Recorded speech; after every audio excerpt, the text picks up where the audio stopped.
Let's solve one beautiful math question in the easiest way. Ready? But before we start, try this question in your mind. You got it? Now, what's the easiest method to solve it so that you will never lose here again? We have given 6 squared divided by 6 into 6 minus 3.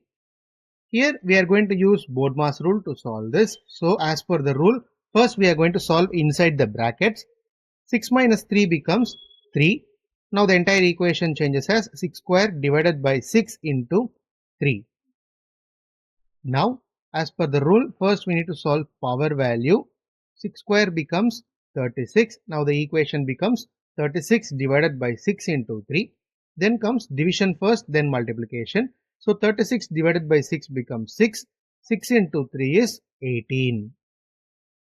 Therefore, the solution of 6 squared divided by 6 into 6 minus 3 is 18. Hope you guys understood this concept and enjoyed my video. If you have any doubt in any part, do comment in the comment section and I am ready to answer that doubt and make you guys clear with it.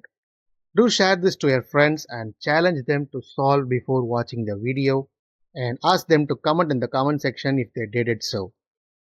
Thank you friends. Do subscribe my channel for more interesting videos like this and we will meet in a new video soon.